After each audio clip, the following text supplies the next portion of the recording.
Uh-oh, guess what day it is? Guess what day it is? Huh?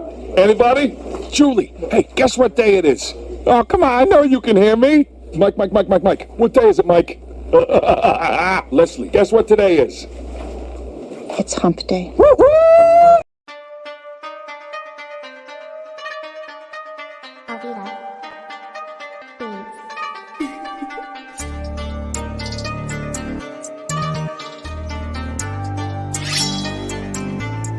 Monk.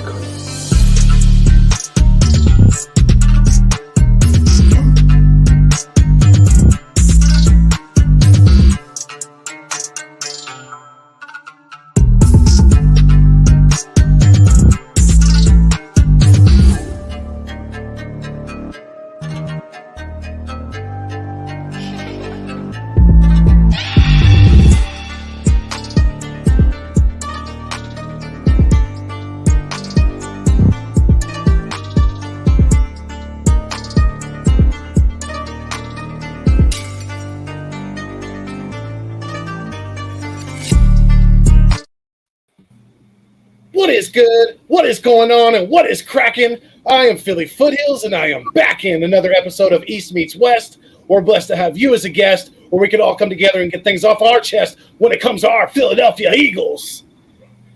Let's go. Hey, salute to everybody in the chat. Thank you guys so much for being here. We are blessed to be back together. Definitely. We're missing Gio. Thoughts and prayers out to him. He's going through a little bit of a tough time right now. So you guys send thoughts and prayers out to Gio from the 215. He's always keeping it live. He's been working hard. And just definitely, hey, we got 12 people on the live stream already, so let's go. Definitely juiced to be back with the boys. It's Wednesday. It's hump day, guys. Thank you so much, like I always say. You guys are the food and the water to the channel, to the content, to each of our channels. We are triple live stream tonight, so make sure you go and hit the thumbs up on each one of our channels. The links are in the description. You guys help us out. We really appreciate it. It helps push the content out there further and further. You know, can't do this thing without you guys. You guys are the nourishment. You guys keep us going. You guys keep it fuego. Absolutely. Love each and every one of you guys. Can't do it without you. Fuego. Cut the music. Let's go. Yes, sir. Guys, what's going on, fellas? AK. Vic, what's up, boys? Glad to be back with you fellas. Yeah, glad to be back, man. Last couple of days I've been sick, so I've been fighting that. But feel better today, and I'm here. But yeah, so I am AK Eagles. Obviously, I am not Philly Foothills. He is the guy with the rhythm and the rhyme, and I am the white dude with no rhyme at all. So, what's going on? Appreciate you guys being here, and love everyone that has been here already. 12 people this early, amazing. Thank you all for sharing out the content and the tweets and all that. So yeah, like my boy said, please hit that like button. Please hit that subscribe if you already haven't. Appreciate you guys so much for being here, and I'm ready to get this going. Yeah, man, definitely. And y'all know who it is, man. It's Victory here. Listen, the boys are back. We're missing Gio. T's and P's out. Can't wait till he comes back. He got to deal with his stuff, as we all do. We've all been dealing with it, man, through sickness, family issues. Right now, I got a baby who probably wake up any minute now. It's, it's going, we're going through it right now. But luckily enough, we get to take out sun time. We get to bring y'all, the best of the best that we can, on this Wednesday night, this hump day. Let's get it going, though. Definitely. And we always got our loyal supporters in. BLSG, he is always the first one in the chat, the first one in the building, first one to drop a comment. We appreciate you, youngster. If you guys are into, not just Eagles content, because he does Philadelphia Eagles content, but he also does, Sixers as well. And he does some bowling content, I think, and on his channel. So go check that out. Definitely go subscribe to him, lock into his content, and you won't be disappointed. And yes, sir, it's always fly, Eagles fly. Absolutely. Appreciate you being here, SG. Randall Sports Talk, what's going on?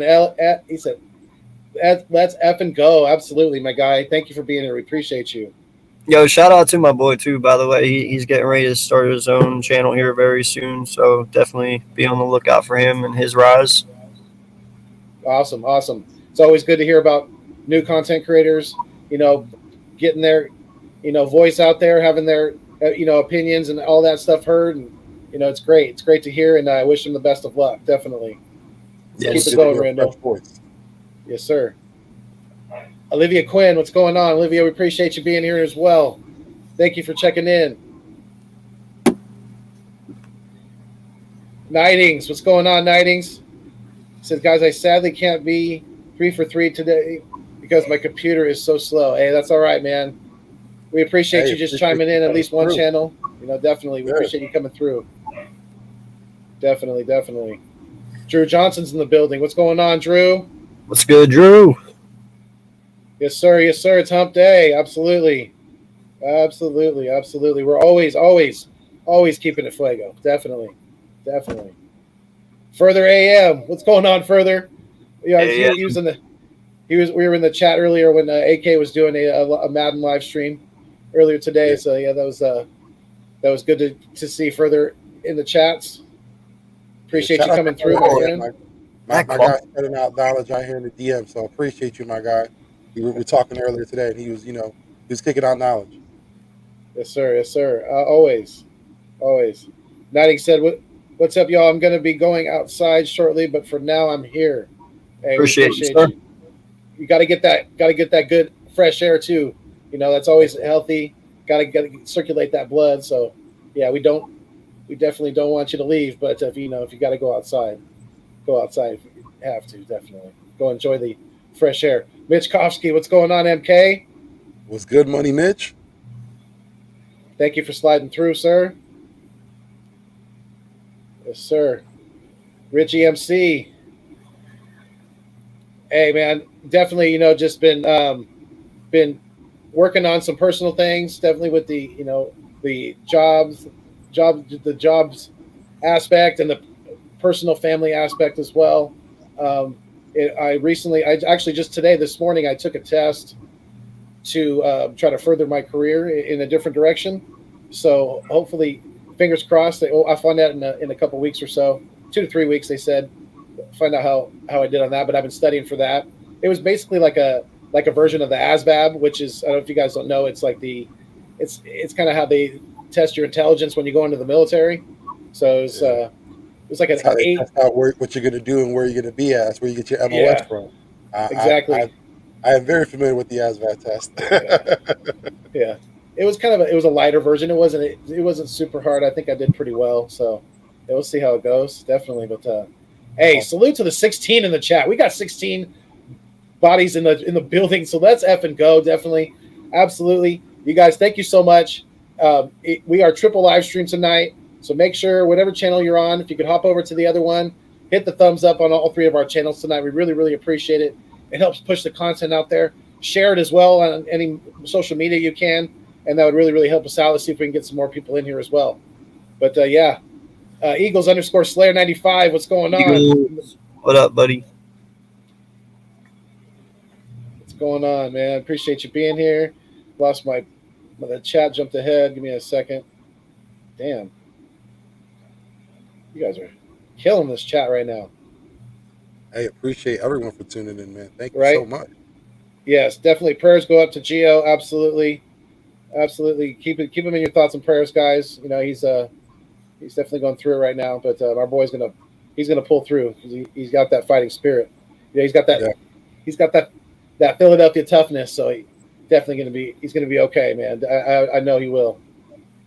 Good. I always gonna keep happy thoughts. Definitely, guys. Yes, sir. Almighty Finesse, what's going on? He said, "What's good?" Good. Almighty, bud. Yes, sir. Yeah, man, definitely. It's crazy to know the Baltimore Ravens got double kicked in the yam bag today. They not only did they lose, gosh, and he's the same age as my stepson. It's crazy. 26-year-old Jalen Ferguson, linebacker, and it Yeah. hasn't been disclosed of how he passed away. So I don't know. And on top of that, later in the day, they found out that former defensive tackle, famous sideline reporter for Fox, Tony Saragusa, they used to call him the Goose, Goose. passed away today as well at 55 years old. So man, definitely, prayers to the Baltimore Ravens families, the teammates. Those guys. That's a big double loss for them today. Yeah. Both gone too soon. I mean, 55. That's still too young. Still too young to be leaving this earth, man. Definitely. I was wondering what happened to Goose, man. I always thought he did really good on the sideline. I was wondering why Fox didn't keep him going on that, man, because I always thought he did a really good job with that. He was a great personality, man. Like he always brought like levity to that broadcast. It was always so stiff, and when you got the sideline report from Goose, you know what I mean? Like that's something you were looking forward to. That's something that people still try to emulate now. You see ESPN try to do that with Booger McFarland. It always fails. There was only one man who could hold that job down, and that was Tony Saragusa, man. He was the glue to that 2000 Baltimore Ravens defense when they came through from Cleveland. Like he's the guy that put that defense on where they needed to be. He got every guy on that defense straight and taught them how to be a professional. That's a big loss to the Ravens organization, the Ravens family, and also the young man Jalen Ferguson. Most importantly, a father of two. That hasn't been said enough. That T's and P's to his family and the Saragusa family, Ravens fan base and all. It's a great tragedy, whether young or old. When a life is lost, it's tragic. Yeah, man, it just shows you each and every time. Life is always short. You wake up today, but you might not be there tomorrow. Mm-hmm. So, I mean, as corny as it is, Master Oogway from Kung Fu Panda was right. It's called the present for a reason because each day is a gift. As corny as that sound, guys, it's very, very true. Don't take anything for granted. Make sure that everyone that you love and cherish on this earth knows it, because you never know when your time's up, and you never know when their time's going to be up too. So, just always keep the ones you love close and let them know. Make sure that they know that they're deeply loved, and that's the advice I can give. Definitely. Definitely, nothing is promised to us, man. That's the thing. We only got one life. You got to live it to its fullest. Yep. Yes, sir. Richie said, let's give Vic 3 subs up. Absolutely, you guys. Make sure you're subbed and locked into Vic 3.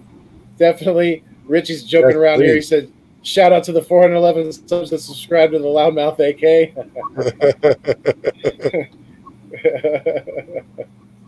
Yeah, we definitely appreciate you guys for tuning in. Definitely, you guys. Absolutely, like Vic said. Appreciate every one of you guys. Every one of you guys. The food and the water, like I always say. Can't do it without you. Each and every one of you. Nina. Hey, what's good, Nina? What's going on, Nina? Appreciate you checking in. Definitely. Thank you so much. Appreciate you for the retweet the other day, man. That was awesome, man. I thank you for that. And keep coming with those mom dancing videos. Yes. Love seeing them. Like I've been saying, and I told you, man, those are timeline cleansing. Like we see so much tragedy, throughout the day. It's so nice to see someone enjoying life. Yep. Yeah, I wish as many people that, because I see people with a lot of people that are like, there's a lot of people that are followed on Twitter, but they don't necessarily get the people over to YouTube. So it's like, it's hard to kind of, sway that crowd. But yeah, it's always good to get retweets and things like that. We always appreciate that, you guys. Yeah. I recently not too long ago went over 2,000 followers on Twitter. So that was kind of cool to see. It seems like every day I've been getting like 2 or 3 people following me on Twitter. It's been pretty crazy, actually. Yeah. Yeah, I noticed today I'm following a lot more people than they are following me, and then I realized, well, that ends today. Yeah, I know. I need to do that too. I need to cleanse my account. For the most part, if you follow me, I follow you. You know what I mean? Yeah, for the most part, definitely. Yeah, I'm playing. I'm a good follow. I'm a good hang. Olivia Cook says, only sometimes, Olivia. Well, we got. Are you a double fan? Who's your other team? Uh-oh. No, she is a Giant fan. Is that what that said? NY? Yeah, I'm pretty sure nice that. logo right there. Yeah, Okay, I think. gotcha. Yeah. Hey, we fly through the Meadowlands perfectly fine. Hey, no problem, brother. Keep doing your thing, man. Alright. Need any help? Thanks, Here. Hey, that's what's up. Go to my guys, sub them up. Yes, absolutely, you guys. Yeah, BLSG's link is right there as well, you guys. You click on that; it's the direct link to his channel, to his content. Make sure you go lock into his channel as well. I've never heard that one before. 335 subs. Good work, kid. Keep up the good work. Keep working hard. It's paying off. It's definitely Yeah, man. paying off. I'm here at what? I think like 170 something. I'm just trying to draw myself almost to a 200. 2. Yes, sir. You're getting there. Tossing the rock outside. Absolutely. Hell yeah. I would. It wasn't a football, but me and my son were playing catch with like a water toy earlier today in the pool. So that was enjoyable. That was fun. Okay. Yeah. Mac the Giants fan, what's good? Appreciate you checking in, my dude. Thank you so much. Definitely. The amount of people in the chat right now is great. You know, it's so quiet that now the AK muted his mic. It's really quiet. I'm used to that background noise. It's like really quiet when you muted your mic. I was like, oh, dang. My fridge. Yeah. Yeah. Gotta have the bigger Really? What's going on, Double K? K'von Kellum, what's good?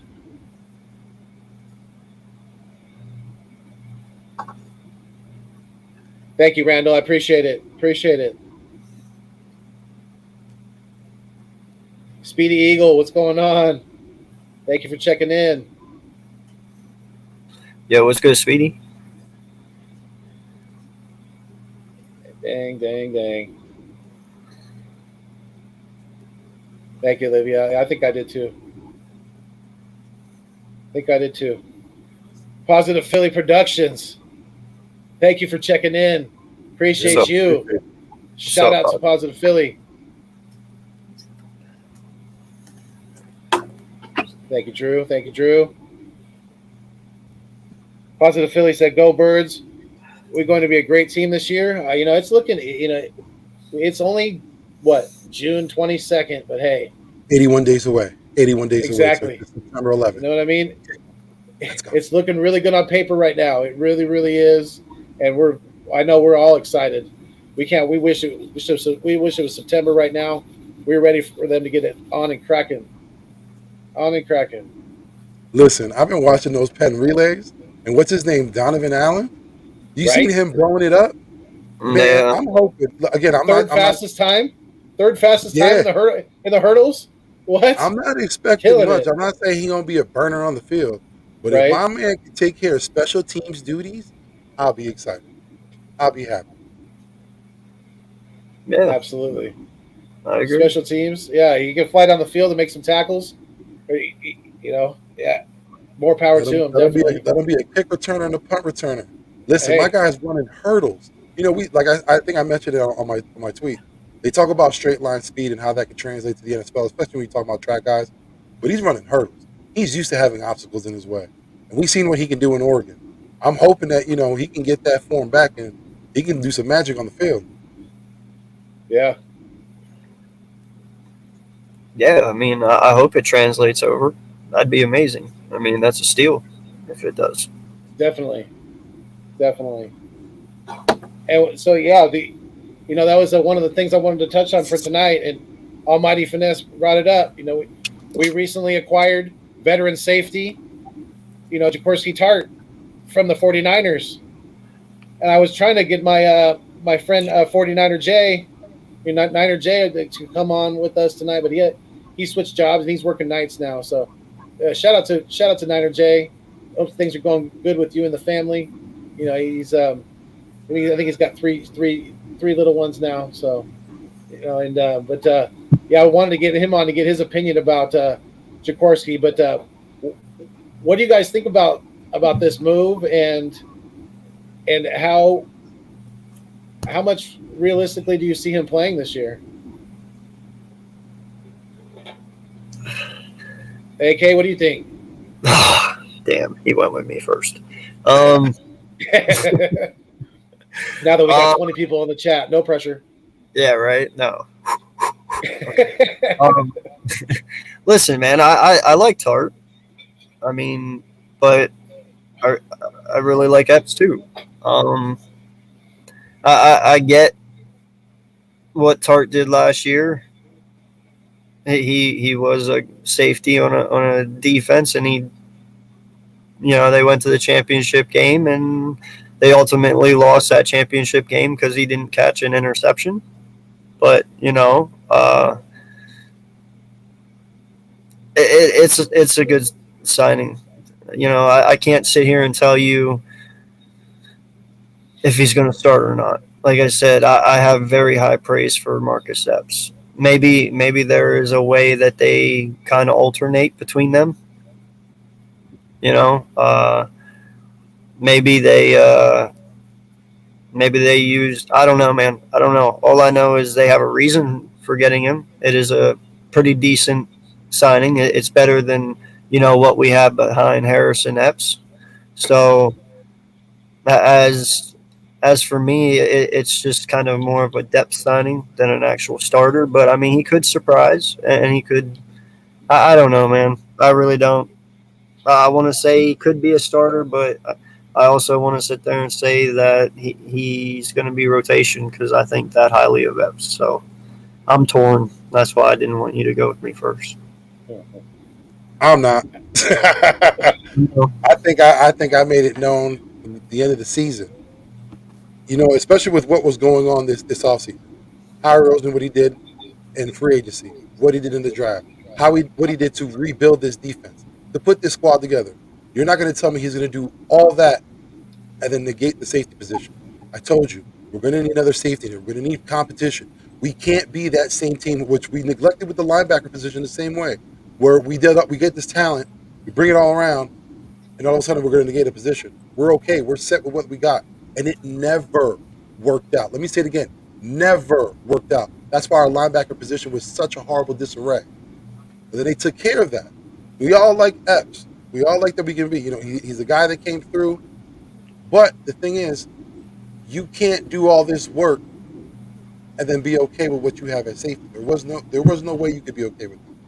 I like the pickup. I think he's a hard safety. He battles all the time. You saw in that one play with DJ Metcalf, even after you thought the play was over and Metcalf was in the end zone. Nope. He ended up with the football. He's a guy that's going to play into the whistle. And that's what you want. Someone who's going to come in here and compete. And if it's between him and Epps, may the best man win. I don't care who it is. I want the best people on the field. I want the best product on the field. So if he comes in here, to compete, by all means, let it happen. Every position should be open, even the quarterback position. Every position should be open. We were talking about training camp.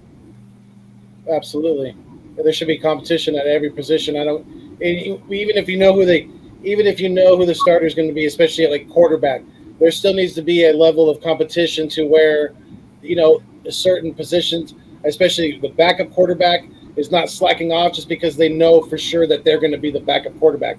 He needs to be preparing like he's the starter, each and every week. And, I can understand why some people would feel like Richie here, calling him Bill Buckner, because that's fresh in your mind that he dropped the interception in the championship game. But you know what? Since 2015, he has been a very, very solid rotational piece. And he started a lot for the 49ers over the years. So he's a good veteran player with a good amount of experience, and he brings that veteran leadership to the even more because we already have it obviously in the safety area with K'von Wallace. We got Yeah, I was thinking of the guy who we brought back on the 1 year deal.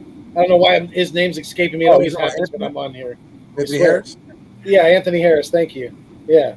Bro, I understand that, man, but I mean, this guy only had 66 combined tackles last year, and he only had 24 assists. He had no sacks, no interceptions, nothing.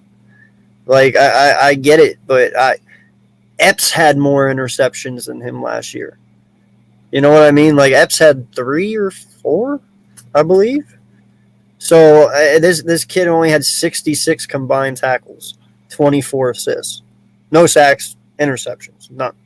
So I'm not all for just giving him the position. I mean, in my mind, Epps did better than him last year, especially at that position. So therefore, Epps is my guy.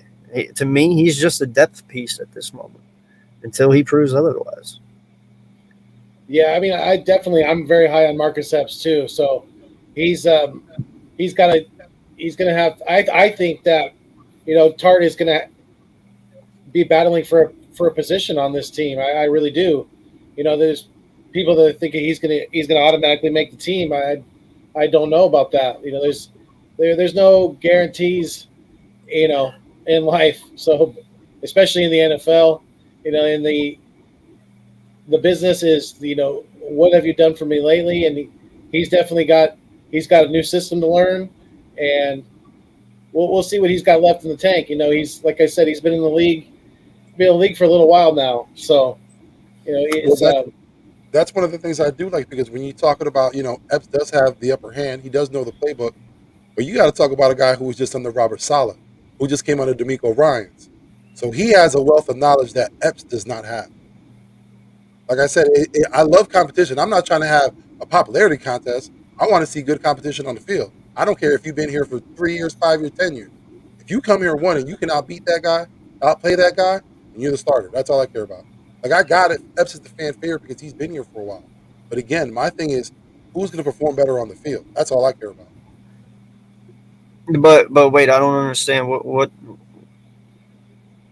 what does him playing under them two have to do with his knowledge of the game? I'm saying he has other vast knowledge of defenses that Epps hasn't been accustomed to.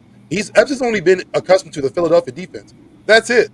Yeah, he's learning other defenses again. That's what I'm saying. He has knowledge of defense too. He's coming in from a program where, listen, the Niners are all about defense first. They're all about those safeties. They're the ones who cover a lot for them. So again, I'm just saying that he has a lot of experience coming in here too. So don't sleep on him thinking, again, Epps right now is the fan favorite. But again, Epps was what, 4th, I think, last year when you came in the preseason? He worked his way up to 3rd, got some playing time due to injuries. And that's why we think he is. But let's talk about that. We're talking about a guy who was the 3rd stringer last year, coming into starting this year. Are you really that comfortable? From what he proved to me last year, yes. Of course, I am. There's nothing wrong with him earning his spot. Oh, no, it isn't. But again, especially when you had the likes of Malcolm Jenkins back in the day playing, and you had Rodney McLeod. Of course, he didn't have his time to shine.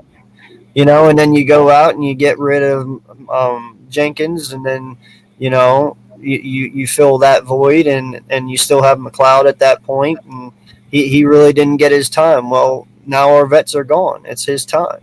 He's been here long enough. He knows what we do. Now prove it. There's nothing wrong with waiting in the shadows. Hell, even Aaron Rodgers had to take 5 years before he got his spotlight. The way you're kind of explaining this, because of the length of time that he was here, he deserves that position. What I'm saying, and that's all good. Well, we're here at training camp. He's never been cut, right? So therefore, he's proven something over the years. And maybe they've been working on him for the last 5 years to just get him ready for this moment. I mean, these guys do sit here and, scout and think years in advance on these teams. This might have been something they've been discussing and planning for years, man. I don't fucking know. All I know is that he proved to me last year that he could intercept the ball. He made 3 interceptions at least. Okay? He's a hitting machine. He does not miss. I mean, hell, he dropped D-Hop by himself. That's hard to do, and he did it. Just took him right down. So you're talking about a guy who can tackle. He's very secure when he tackles, and he has one hell of a hit stick added to him. I mean, seriously, man, this kid can pop you. And he always is in the right place at the right time. What more do you want right now? That's the best option we got. Yeah, but what I'm saying is, my thing is, once it's come to training camp, it's open competition. I don't care what you did last year. I don't. Not on any side. It's what you're doing now. That's all I care about. I get that, but again, I'm not against that. My thing is, off of last year's production, I'm taking Epps over Tartt. That's what I'm saying. If you're basing it off of that moving into this year, and you're looking at the depth chart based off of last year's production, Epps is over Tartt. Who's over him initially? Like I said, he's a new player, but I'm saying once we get to training camp, by then he knows the playbook. You got to play by then. Who would you say right now, if you had to say who our best safety is on paper, or and going off of what you saw from last year, who would you say our top safety is? You'd have to say Harris right now. That's going to be it. Harris is our top safety. Most because of the veteran experience. Most experience, most playing time. You've seen his stats, what he did in Minnesota. Although last year was a quiet year for him, he still had an admirable year. So it got to be Harris. Gotcha. Hey, Kate. I want to look at something real fast before I answer this, because I just want to make sure I'm right on this. Okay. Go ahead. No problem. Yeah, I mean, the safety position is one that, you know, I was fine with if we didn't add on to it, but I think adding Tartt is not a bad thing. I definitely think he brings, like Vic said, he brings a good amount of veteran experience, knowledge. You know, he can. I'm sure there's things that he can bring to the table that he can teach and pass along to his, you know, his fellow teammates, his coaches, things like that. So, you know, it's never a bad thing to me to bring in a veteran from, like Vic said, from a very solid defensive system. Never a bad thing. So I think there's a good chance he makes this team, and I think there's a good chance he's, you know, definitely pretty heavily in the rotation at the safety position this year. I think there's going to be a good amount of Harris, Epps, you know, they're going to Tartt and Wallace too. I think the four of them are going to kind of rotate in, you know, and I think that's, like I said, it's not a bad thing to add depth, and that's what we did. You know, a good veteran depth piece. Yeah, no, I'd say Harris is the number one right now. I mean, if I'm looking at last year and stuff, I mean, Harris had 10 more tackles, only had 10 more tackles than Epps, you know, but they both tied in interceptions. So, you know, I mean, obviously Harris, because of the veteran leader that he is and knowing where he's supposed to. I agree with that. But I mean, that's the thing though. You saw Epps make that leap last year in the little time that he played. You know, he had 62 tackles and he had 23 assists. Okay, that's a pretty good year for somebody who was not expecting to even touch the field. All right, and you see the leaps that he made last year. These guys have to play to get better. In all honesty, they have to. You saw the flashes of Epps. I'm willing to take that chance, man, because you know what? We've taken chances on less before. Oh, yeah. He showed me on that. We have taken chances on less before, so why not let Epps ball? See what he's got. That's kind of like what I was alluding to earlier when we had that mistake with the linebacker position. We kept on taking chances, and they don't work. Again, I don't care if it's Epps or I don't care. My thing is, I want the best player on the field. Don't care. It's not a popularity contest for me. I agree. All right. Okay. So I think we're both in agreement that Harris is our number one safety. You know, and I think Epps is definitely, you know, our solid number two. Tartt's going to come in and bring him some good competition. Hopefully, K'von Wallace steps up too, and you know we have a three-way battle for that number two spot. You know, it's iron sharpens iron, so that's only going to help us down in the long run, because it's going to be a long season. You know, it's definitely a grind, and these guys know it. That's why they work so hard at getting their bodies, you know, in tip-top shape. But linebacker, who would you guys say is right now our best linebacker on paper? And I'm going to throw this in there too, because linebacker is definitely a position where the person you say who is number one right now may not be number one at the end of the season. True. So you can that you can spice it up with your prediction for the future as well. But I'll kick it off on this one because right now, we're taking veteran experience into consideration. And he played pretty solidly last year. I think our number one linebacker right now. If you're you're taking into consideration the potential of what he brings to the table, I think our number one linebacker is Hassan Riddick. Some people may say T.J. Edwards, but I will throw this in there that I think there is a very, very good chance that Mr. Nakobe Dean hits the ground freaking running in the NFL, has a sensational, and I'll say that again, a sensational rookie season and becomes our number one by the end of the season. Well, Vic, let what me do you just think ask you a about real what do you think about the linebacker? Yeah. It was kind of interesting what you said about Hassan Reddick. Do Yeah. you think that he'll take more snaps as linebacker or defensive end? Being that Definitely going to be end. Yeah, I would think so. Probably two, because being that the fact that we're kind of thin on the defensive end spot, especially production wise, especially with BG coming back from the major injury that he had. So, yeah, you got a good point there. Definitely, Hassan Riddick may end up taking more snaps at defensive end than linebacker. He's still a linebacker though. But Yeah, oh, definitely. But it kind of influences my answer. That's why I want to see where y'all are. It influences my answer. listen, I'm going to give you mine, and the only reason I'm going this route is because there's no way it can happen twice in a row. And dude, I'm going to tell you right now, I expect a lot from this kid. Kaiser White is going to be the best linebacker this year. And May is his finest. I for something just told me when we got him, man. Like there's no way you can grab a dude like Wilson twice in 2 years in a row. There's no way.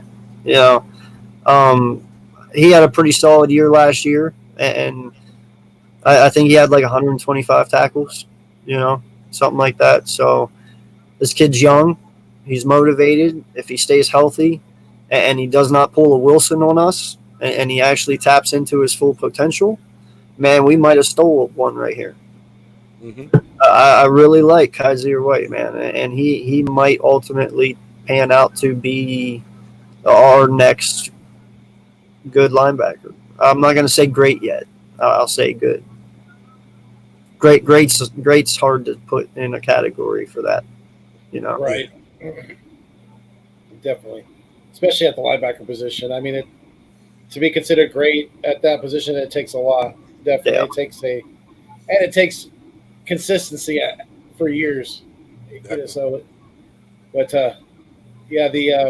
And people forget that we even signed this kid because of everything else we've done. Kaiser is like, I feel bad for the guy because he's been wiped off the table. No one even talks about him. But hey, he might like that though, because whenever week 1 comes and he's out there smoking people, fucking he'll be like, "Yeah, y'all remember me now?" Yeah. Well, I don't think he's the guy that they don't talk about. I think Taylor will be the guy that no one talks about anymore. K'von Taylor has his name has just been disappearing ever since those 2 signings. But if I'm going to rank them out right now, like I said, my answer is going to be a little different because I'm going to put Riddick into the DE status. I'm not putting him in that linebacker status. Okay. So then I'm going to have to give it to T.J. Edwards. He's been in the playbook.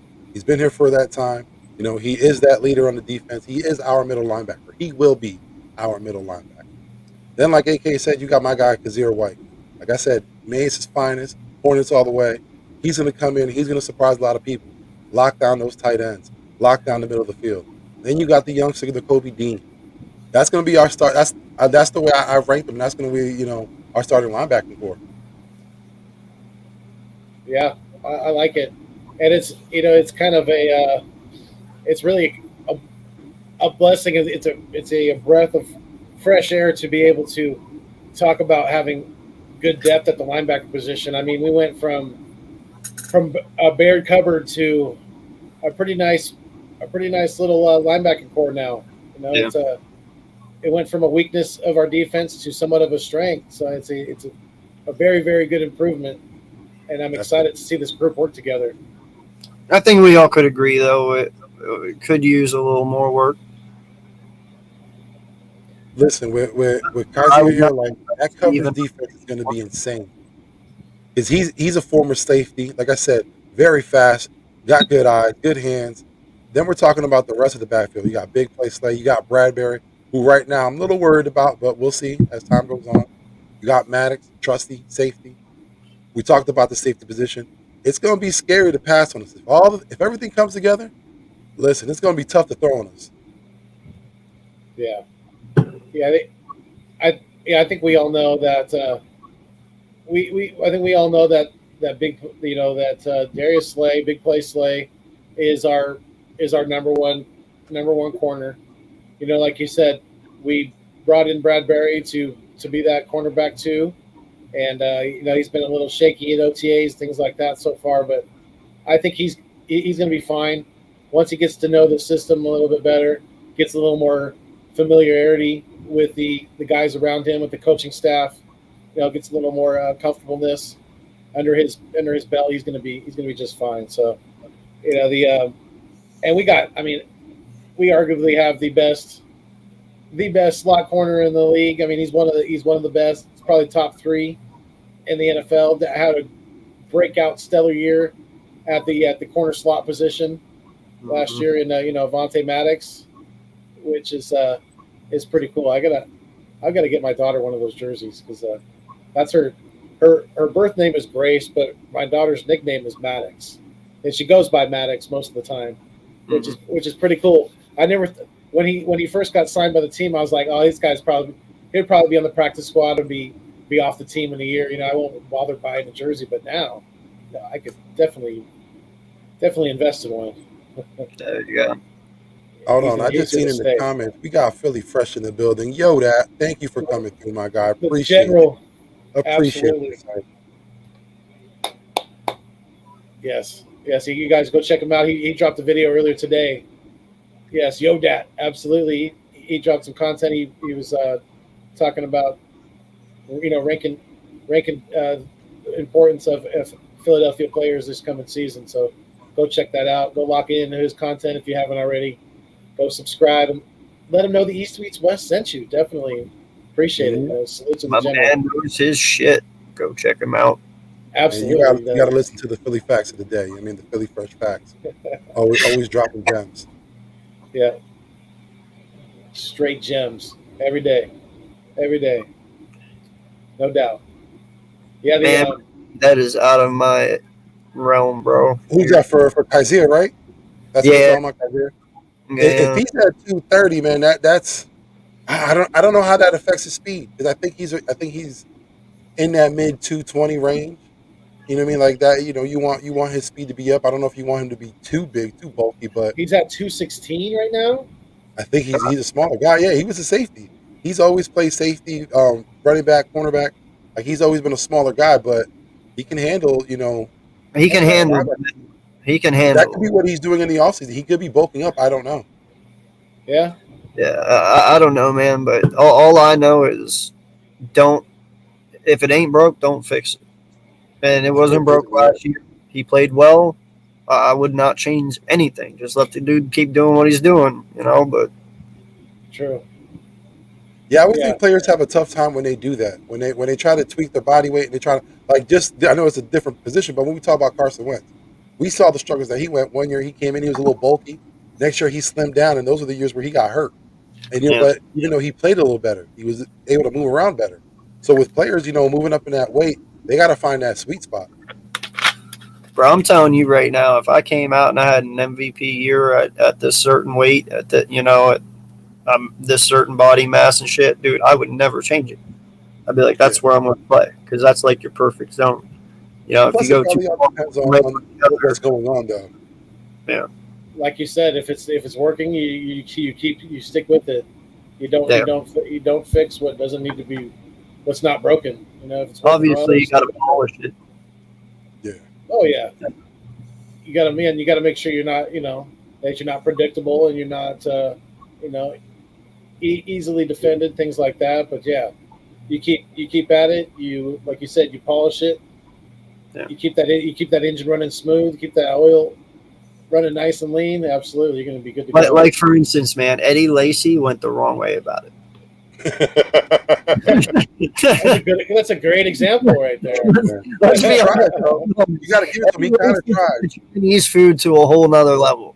Okay. He switched it up. What was it when he went to Seattle? Remember? He Yeah. slimmed down. He got a little bulkier, but I don't know what happened. I think injuries took him out. Yeah, yeah, they definitely did.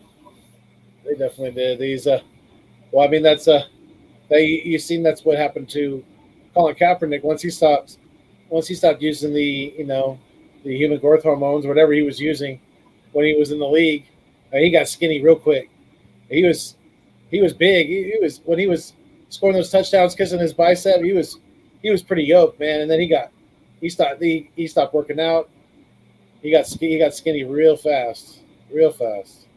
Once you make those tours around doing those speeches, you ain't got to work out as much. That Right? money comes in a whole different way. But it No saved him doubt. from the CT, so you know what I mean. Yeah, it's true. It's a good point. Hopefully, though, he can sign. I don't know what his status is with the Raiders. I know he tried out, but hopefully he can sign on. Yeah, we'll see. We'll see. I'm not holding my breath. Definitely. I mean, Hell not that no. I don't want him back in the league or anything like that. Or do I think he could?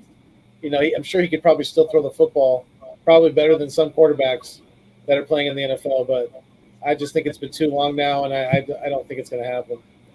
Yeah, I don't. unfortunately, that's the sad part, though.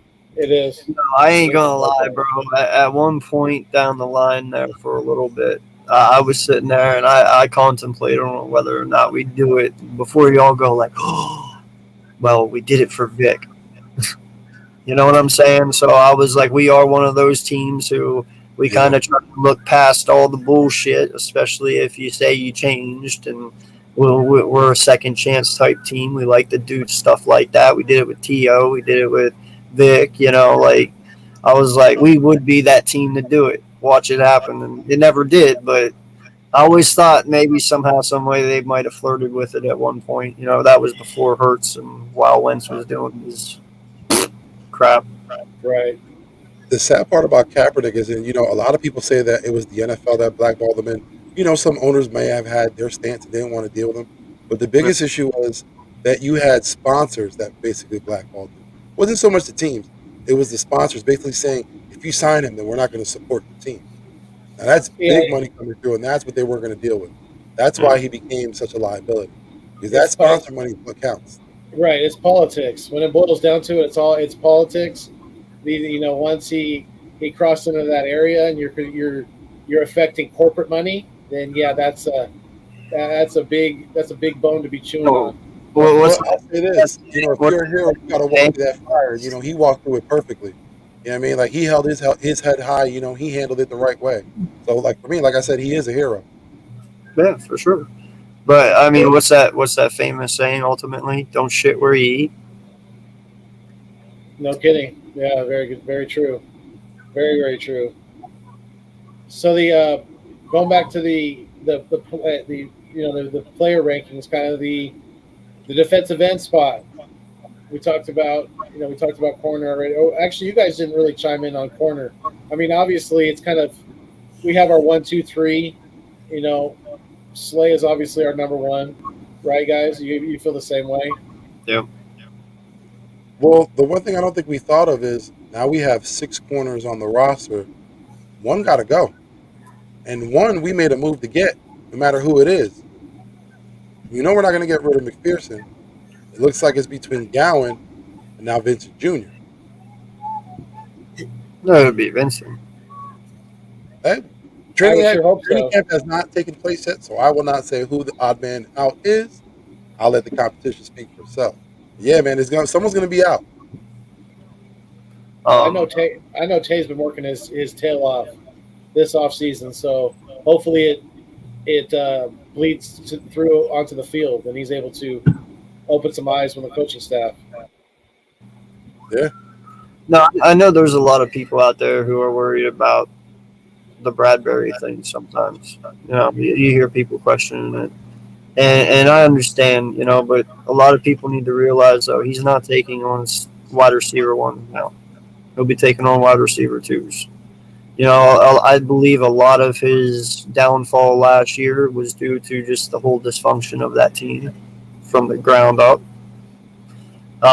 Because Slay is the number one, a lot of pressure will be taken off of him. And not just that, but this team is built very well. The Giants team was not built very well. He's going to be able to react a lot faster, a lot cleaner, and a lot smoother because this team ultimately around him is going to play better. And when you play better as a whole, he'll play better. Because he is a CB1 to a point. He was last year. And on other teams, he would be a CB1. That he should actually have a pretty good year this year, man. I'm not going to lie. I believe they're going to be able to sit there and play him in zone, and he's just going to be able to sit still, watch the eyes, and read and react, man. Like this kid can play football if the pressure is not too high for him, I guess. But he's shown himself in high pressure situations too. I guess it would be more of a consistency thing with him. But I'm not worried about it, man, because he's not our CB1. He's our CB2. And I'll take him over Nelson any day. So I'm good with it. Listen, I'll take him over Nelson, but I'm still worried. Because again, like you said, Darius is that lockdown. They could ignore him all day and focus on Bradbury. That's one of the issues that he had in New York. Because it wasn't this past year. The year before that, Patrick Graham had to switch up his defense because Bradbury couldn't handle it. Bradbury really wasn't the first guy then. He was the number 2 guy. And he was still getting cooked. Bradbury concerns me. Hopefully this defense, the supporting cast around him can help a lot. But if it's just Bradbury on an island, we might be in some trouble. Yeah, but see, that's the thing, though. It's not going to be because hopefully, and I say hopefully, because how they're going to be scheming it is this defense ultimately is built on a way where your safeties can be free roaming to where they can just kind of play off of the quarterback. They don't actually have to be in one set position all the time. Sure, there will be certain times they will have to be in a certain area, but most of the time they should be able to just play free, which means if that's the case, he'll have help over top with Harris. You know what I'm saying? To where last he didn't have that per se. He had to do a lot on his own. Because the safeties weren't where they were supposed to be. The linebackers weren't where they were supposed to be. No one was there. So he took a lot on his shoulders. And that's what I'm saying. I feel he won't have to carry that much weight this year because as a team, collectively around him, we're better than what he had last year, which ultimately will make him better. Yeah, makes any fucking sense. It does. And you know what? And then if all else fails, that's why we have depth at the position now. We drafted McPherson. We traded for Gowan for a reason. I mean, we didn't just trade for these and draft these guys to have them sit on the bench and watch. They're getting drafted and traded for a reason. They're getting brought in for a reason, and that's to play football. And if we have to, let one of them step up and take that spot if need be. I think I still have lots of faith in Gowan. I think he's very capable of playing at the NFL level, and I can't wait for him to get his opportunity. And I hope it's with our Philadelphia Eagles. I really do. I ain't gonna lie, bro. If he gets cut, I'm gonna be fucking pissed because you know what? You gave up our greatest tight end for this kid. Just to turn around the next year and release him, that's going to piss me off. Well, I think that's why he's the safe guy. I think that's why he's safe. Yeah. Like for me, I think, we may keep 6 it depends on what goes on. But who's to say that if McPherson doesn't work out at corner, he doesn't move back to safety? That could be Wait, another option too. let's say that again. What? McPherson, if he moves back to safety. Oh, okay. Yeah, that could be another option too. A lot is remains to be seen. Like I said, we don't know what's going to happen until training camp starts. Then we can start figuring out what's going on, what the looks are going to be. But until then, it's going to be all speculation. Because McPherson used to play safety in college. Yeah, McPherson Okay. plays safety. Trying to think if St. Vincent did. I think he may have also. I think he may have experience at safety, but I don't think he'd be one to move over. With Right. St. Vincent, like I think with him, that's why I said I think he might be the odd guy out. He's the one that's going to really have to earn his way here, because we sacrificed a lot to get Gowan. We already know McPherson's a draft pick, and our 3 starting guys we already mentioned. Right. So and I think I'm trying to remember his name, because there is another guy, another corner that we have here that we were interested in. I think we signed him to a futures deal. I don't remember his name right now. The Crochet. Oh, Shashir. Shashir. There you go. Yeah. I'm not trying to say it. I'm not, Seriously, Right. Howard, Butcher it. pull a fucking Rams, get on the phone, and grab Jenkins, bring him out of retirement, just like they did Weddle last year. Go grab him, bring him out, go one more time.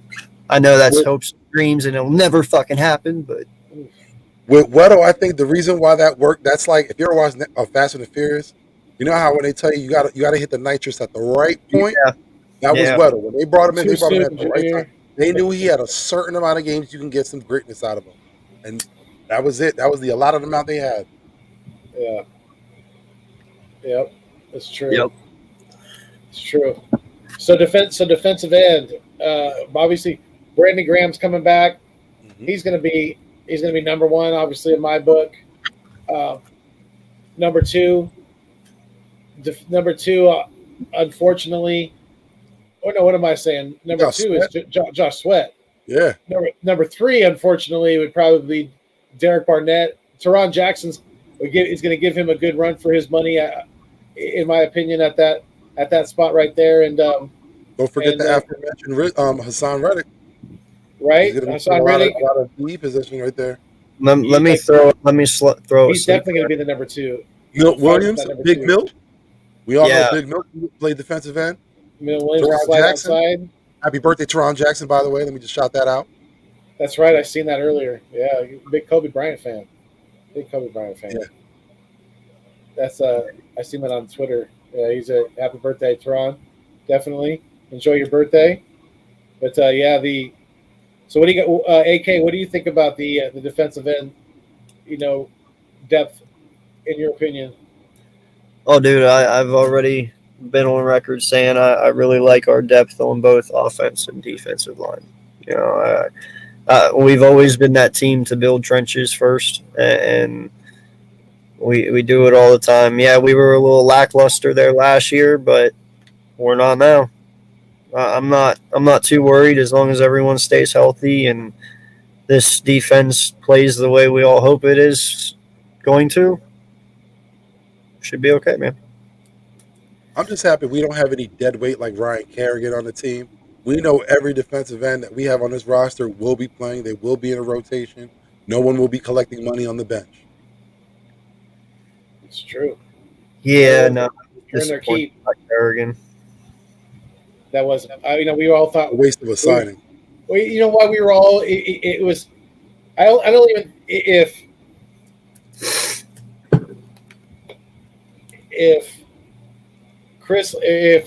Howie Long's son, Chris Long, if he doesn't have that tremendous year like he did in 2017, the way we brought him in towards the end of his career, a lot of us were comparing that to Kerrigan. And I think that's why our expectations were so high, and that's why we were so let down at his just lackluster. I mean, outside of that, I think you pick up a guy that late, that late in his career, you can't expect too much. And I just think we were expecting another Chris Long, and it really didn't pan out. Well, for me, I wasn't expecting so much production on the field. What I thought Kerrigan was going to bring to this field was that nastiness that he had in Washington. You know what I mean? Like, I'm not trying to say like I want to get No, done facts. like have some Barnett type plays, but come on, man. You know that sometimes you got to get in the player's face. You got to talk some junk. You might have to hit someone, a quarterback, a little later than expected. But again, not doing it to cause penalties, but doing it to send a message. You I know thought what that I? was something Kerrigan was going to bring over. He never did that. Yeah, like Bennett Yep. from Seattle. Ye- You remember that Exactly. We had nastiness? Michael Bennett. He brought some toughness to the team. I thought that's what Kerrigan was going to be. Nothing real special. He wasn't going Yep. to go out there and give you much. But, dude, when you ran to his side, you knew that Bennett was going to wrap him up, right? And, dude, shout out to that man. Listen, he was with us, 2 years? Did Yeah. he make it 3 years? Huh? We had an issue. We had an issue with Bennett. I don't know if he made it the full 2 years. I hope he made it, too. I hope I'm right on that. But shout out to that man, dude, because, listen, that dude was reliable. I don't think we all appreciated him as much as what we should have. Right. Dude, that was dirty, man. He really was. I think he was one of those players. You know how they say when you have championship pedigree and they come in with that ring? Mm-hmm. I don't even think he showed the ring. He just came into the defense like, you ain't shit. You're not going to be on this level. Until you're at where I'm at, you're not going to be there. And they, defense, look, he got a ring. He know what he's talking about. Let's listen to the man. And he was a good locker room presence when he was here. We only had him for 2018. Looks like. Yeah, that was. I don't think it was Just just full 1 2 year. years. But then we had issues with him. Yeah. Because Maybe he it was was a on. contract issue that he Because wanted. he was on the Patriots in 2019 and then the Cowboys after that. Yeah. Oh no, Rome, I agree. I definitely respect Chris Long more, but Uh-huh. Bennett was nasty.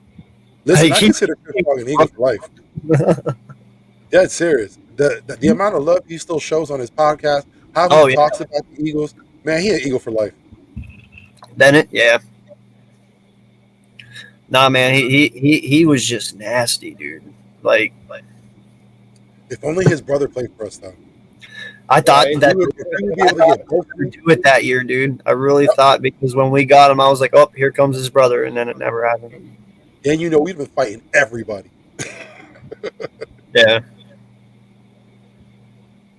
So let's see. We're on. Let's go to the defensive tackle now. Who wants to kick this one off? I will. Go ahead. This is mine. I knew you were going to kick this one off. It is going to be Jordan Davis and Hargrave starting. Fletcher Cox will be your rotation.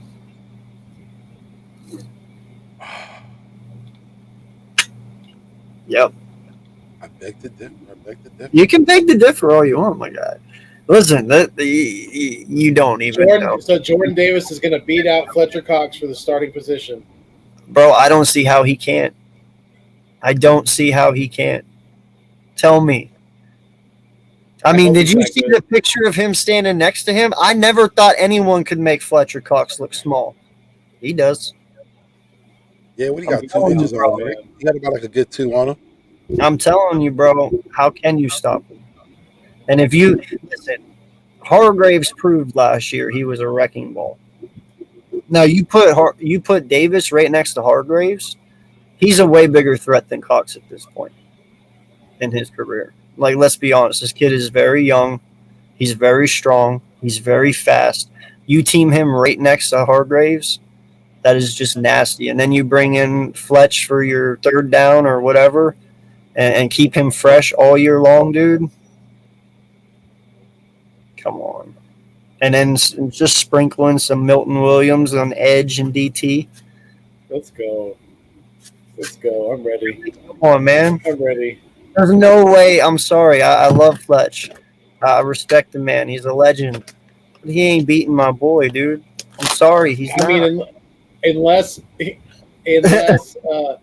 Jordan Davis just embarrasses Kelsey in training camp or something like that, or just how's it outworldly, otherworldly performance. He has to be terrible. Yeah, he has to be fucking terrible. I'll say this. I still think Fletcher Cox is going to start the season next year. How much is Fletcher Cox earning next year? Only $14 million. That shit. And I'm telling you this right now. Fletcher Cox will be traded week 7. Watch. Oh my! Woo! Listen, Why? I don't know. Right now, if Jordan Davis walks in this building in OTAs and takes over that defensive line, comes in week 1, takes it over all week long, each and every week, and he proves that he is there to stay, therefore they just automatically made Fletcher Cox expendable. And somebody at that point in time in week 7, when there is injuries, somebody's going to need a DT. And when they need one, ring a ding ding, here we are. And then you send them over and you get like a second, third round pick for them, and on your way you go. I'm telling you, Jordan Davis is not going to be sweated by Fletcher Cox. I'm telling you right now, bro. Did you not watch this combine? That is a great theory. If it happens, watch. I'm telling you, you heard it here. I take we it. all heard it here. Heard it here first, at 109:10 on the clock. But I'm gonna say this: Jordan Davis ain't gonna start. It's gonna be Hargraves and Cox. They're gonna get that veteran leadership up there first. Bro, when you see this talent, man, there's no way you're gonna be able to start him over him. There's no way. You projecting too much on the young kid, because right now they even said it. They're gonna bring the kid in slowly. You projecting again. Training camp hasn't started yet. Of course they're gonna tell you that. They're not gonna come out here and tell you.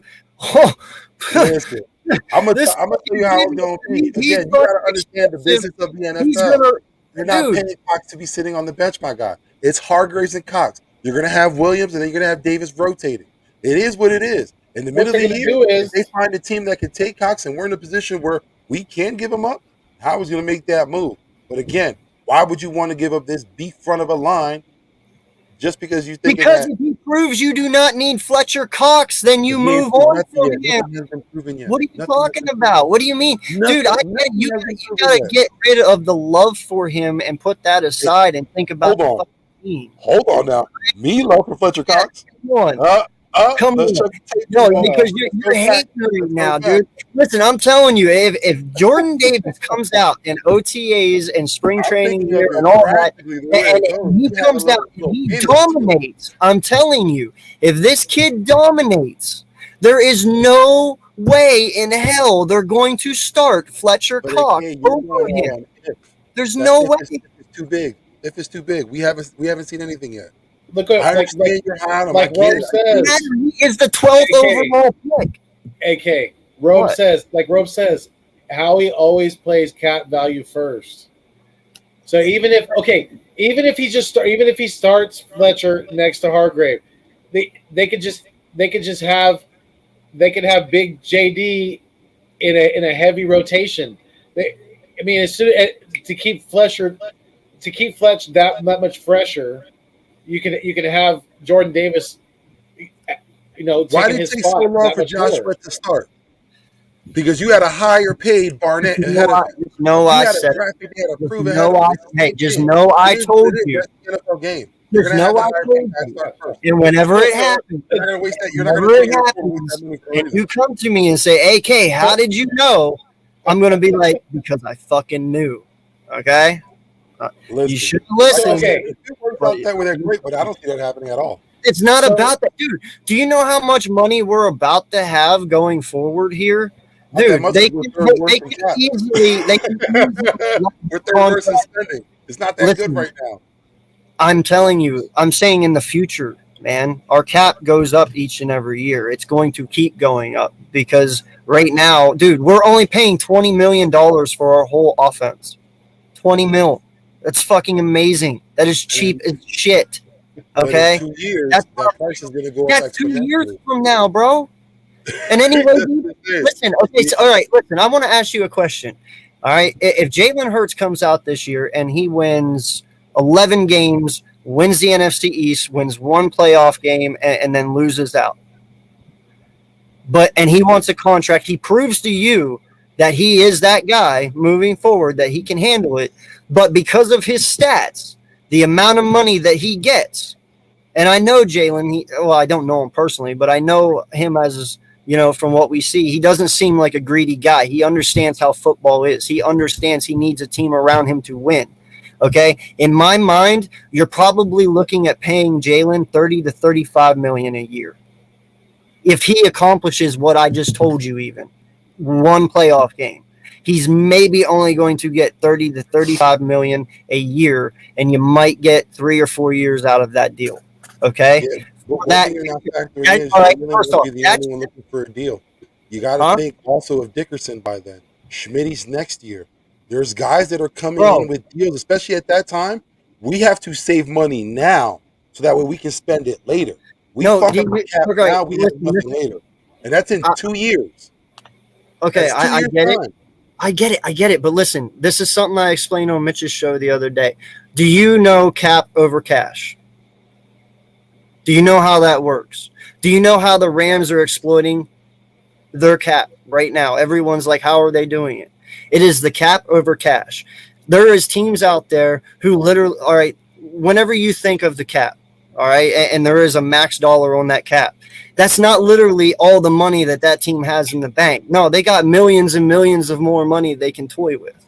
That is where you get your cash over your cap. Because the Rams, you look at them, they're like, all right, well, we're going to give you a $62 million signing bonus. That is their cash. So they're paying their own money out of their own pocket, which does not affect the cap. Oh, I understand, but you got to understand something. But The Rams, they're not doing anything new. They're not doing anything the Eagles haven't been doing since stuff that 2012. we can start They're to not do. doing anything new. That is exactly what we just did with A.J. Brown. That's how you got the 4 years, 100 mil. That's how you're only paying A.J. Brown like 1.5 mil this year because you gave him all that guaranteed money. That's exactly what we're doing. So in a way, there is ways you can tweak the cap that even though it says you don't have it, you really technically do. But again, what you're understanding is this is what we've been doing the whole time. We did it with Fletcher Cox. We're kicking the can down the alley. That's all we're doing. You're giving it a different name. It's the same thing. There's no difference. There is Doing it points. forever. You It's not can't gonna sit there and change tell the me Rams that if now he's not are doing it expendable, now. We're on a Super Bowl. cash. It doesn't change. I know, but you can't sit there and tell me that if he's not expendable, that his cash is something, especially in a trade. I don't know exactly how much you have to lose and gain in a trade if that would even happen. But you got to think about it. cash You're is still talking about trading him what, game 7, like you said, week 7. You've already paid him about what, just about half of that contract. We're $7 million out the way. We're trying to get a team to pick up the other $7 million, and also try to get capital off of that. We're trying to get picks. I'm assuming that's what you want. You want draft picks. There's a lot of moving parts to what you're saying. You got to think about that. Thank God it ain't us fucking thinking about it, is it? Yeah, but that's what I'm saying. Dude, but that's the thing, though. It's not hard. That's the reason they went with a four. That's why they cut him and they ate the fucking money. Because they were trying to trade him away. But the fact is they couldn't trade him away because nobody was going to take on that contract. That's why they let him go, ate that money, turned around and re-signed him for a $14 million deal. Because it is a lot easier to trade a $14 million deal than it is a $40 million deal. That is what exactly to do it. Yes, he had offers from other teams, my guy. Yes, he did. It was out there. He chose to come back here. It would have been out there after the fact because that wasn't. Nothing was said before. That's something all after the fact. Because nothing was said. There were no bites. They're not going to tell you they were close to losing him. Of course, they're not going to tell you that. Let me ask you a question. If you're a free agent, you're out for the first time. You just got released from your team.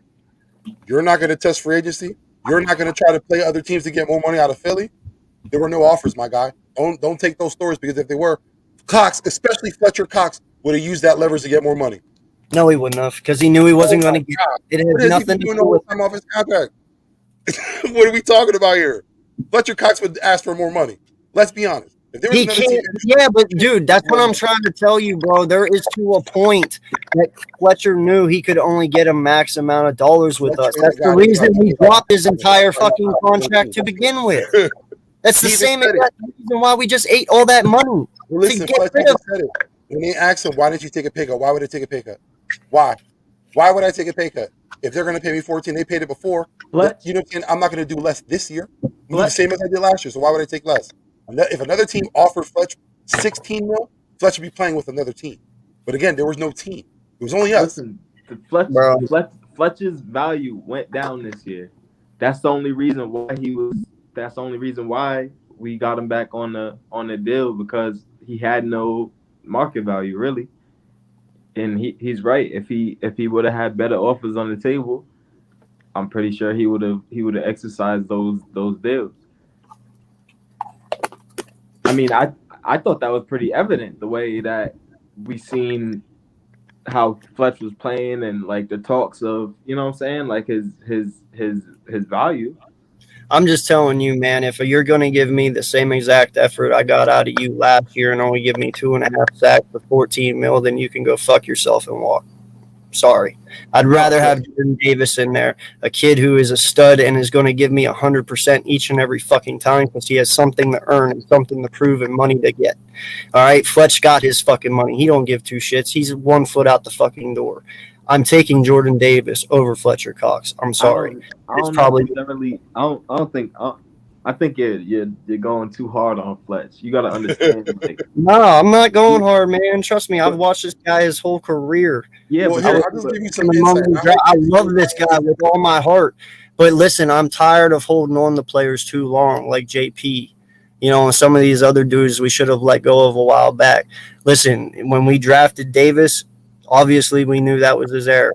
If this kid proves he can handle it right away, don't get in the way of that just because you have love for Fletcher Cox. Put him to the side burner. It is what it is. I'm okay with it. But this is it, though. You gotta understand. This is Fletcher Cox's prove it year, and this is Jordan Davis's rookie year. That you couldn't ask for a better. You couldn't ask for a better tandem. You know what I'm saying? You couldn't ask for a better like situation. Fletcher's 34. What's he got to prove?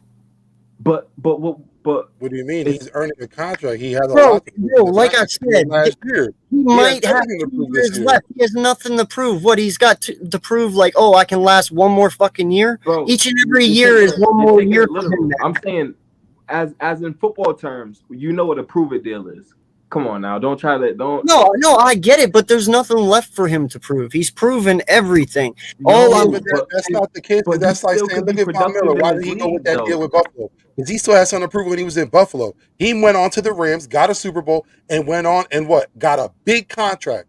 You're telling me Fletcher Cox doesn't think in that same mindset? Come on, bro. Man. I know we are not sitting here putting Fletcher Cox. I know we are not sitting here putting Fletcher Cox on Von Miller's level right now. I know we're not doing that. Are you kidding me? Did you hear what I said? Vaughn was I heard what you said, but I'm not sitting here including Fletcher Cox.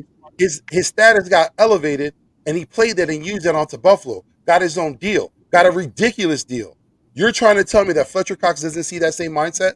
I get it, but Fletcher Cox is not Von Miller. That's the point. But again, I'm not saying that he's Von Miller. I'm saying look at what Von Miller went through in Denver. He'll never look be at what Von happened Miller. when he went to another team. And look at how he played that. He parlayed that into a good deal. My argument, though, is that's a really, really bad take because when you look at it, Fletcher Cox is not going to come out this year and do something like Von Miller just fucking did and go and win a Super Bowl and then turn around and fucking get $130 million. It's not fucking going to happen for him. Well, listen, I'll tell you how NFL players are. He's on a prove it deal this year. He's going to do everything he can so that way his status is as high as it can be. So that means playing to the best of his ability. He's going to go all out this year. If the Eagles don't play him, they're not ones willing to deal for him, he's going to move on and play for someone else. Just like Brandon Graham just said today, if I don't end my career with Philly, I'm going to move on to another team. Again, Philly isn't an end-all be-all for these players, especially with Cox. He knows this very well could be his last year. So why is he going to give his all to get another contract? That's what I'm trying to get. Why don't you understand it? He's going to do everything he can to get that nice contract. In order to do that, he's going to have to play his ass off. All right. I'm not going to argue about it no more. All right. Yeah. So Big Mill, he might come through at defensive end, might come through at the tackle, but that'll be the rotation. How you doing, Rome? What's going on, bro? Oh, not much, man. Chilling. Yeah, true. They ain't ship him last year. 100%. Yeah, no, trade talk went wrong. That's exactly why he didn't go. But if we were right, he wouldn't be here.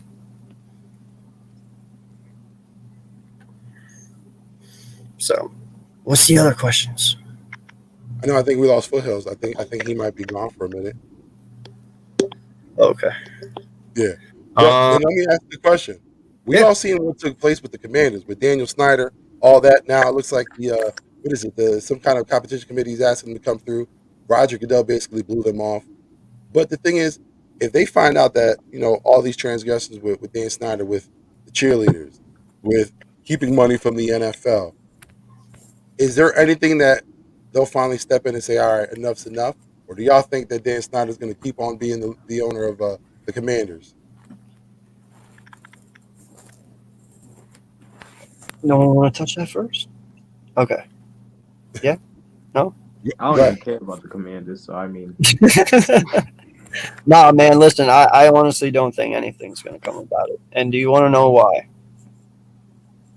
Because, well, that is one. But two, if he gets taken down, dude, how much shit does Dan Snyder have on everyone else? You could pretty much start a crumbling effect at that point. If you kick him out and he has dirt on a lot of people, you even say, the commish himself or Bill Belichick or, any of them. Like, dude, that's just going to start a whole downfall. It could hurt the NFL majorly. So, I don't know, man. You got to be careful how you play this one. Well, when you say hurt NFL, like, my thing is, when you say hurt NFL, it's just you find out a lot of people were bigots or probably said things behind people's backs or, like they were two-faced. That's the harm that's going to come. It just shows you what the owners and what other people in those front offices, what they're really like. No. I'm talking. I think that's the only issue. I think that's what everyone's afraid of. No, but that's the thing. I'm not talking the racism part. We know that there's racism in the NFL. That's something that we're trying to stop. I'm talking more along the lines of the sexual type shit. I think that a lot of people look at the whole Dan Snyder thing and what he does behind closed doors, but you guys got to reel something. They probably all fucking do it. That's what I'm talking about. So if they let him go, dude, he's probably going to open up a can of whoop ass that's going to start crumbling every fucking franchise. That's what I'm talking about. Because I'm pretty sure he's not the only one, man. I mean, hell, we saw the Robert Kraft thing a couple years back. Everyone forgets about that shit, don't they? Yeah. Everyone quickly forgot about that. That's why the NFL doesn't want Snyder to be, go in front of a grand jury or anything like that because of all the people that he might expose. Kind of like John Gruden did in some of his emails. Exposing other people, like, wasn't it Schefter? Wasn't it Shefty that got exposed a little bit in Gruden's emails? I think he was talking to Bruce Allen. I don't know what the conversation was, but they were talking about someone. It was a conversation between him and Bruce Allen. But that John Gruden case is what's going to open up those emails to be public. That's the case that everyone needs to be worried about. Because if everyone finds out what these owners, what these front offices are really like, the NFL is going to put in a bad light. The NFL's not going to let it become public. That's the thing. If it's too damaging for them, there's no way they're going to let it become public. And it's private conversations, too. It's not like all official NFL business. These are private conversations they're having. So you're going to get who they really are out of this. Yeah, but I mean, dude, look, people need to stop acting like we're idiots. We know who the NFL is. We know what they are. I mean, let's not bullshit ourselves here. They can hide as much as they want, but in the end, dude, behind all the money and behind all the fame, dude, I told you, I look at the NFL as a mafia. They truly are. They run a lot of shit. Truly, and it's all about the money for them, dude. We know that. Definitely.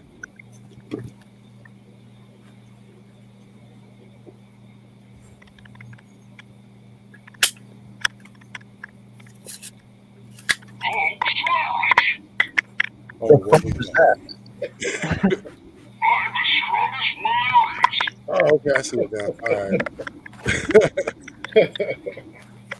Had to break the silence. What's going on, BLSG? What's good, gentlemen? How's everybody doing tonight? Doing good, man.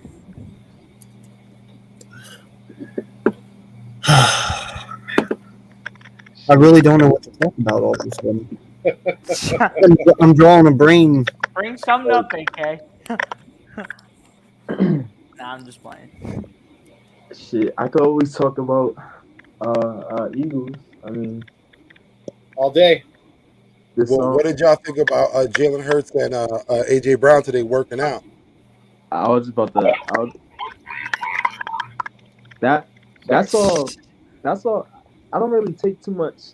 I don't really put too much into that. You know what I'm saying? Like I just feel like, yeah, that's a bonding session. Yeah, that's where you get, you know, the Tom Brady's and the Edelmans. Like that's football. Like I'm kind of one of the guys. I need to wait till the game start. Like, you know what I'm saying? That's when I really start to get critical into what's going on and stuff. But I was actually about to bring up there was on Twitter,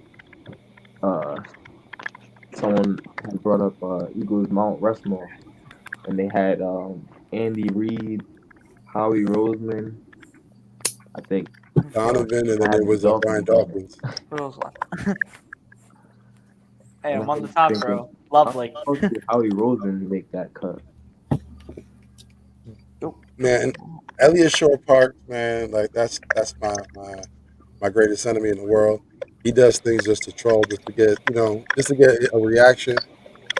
But yeah, like Andy Reid, I thought that was pretty good.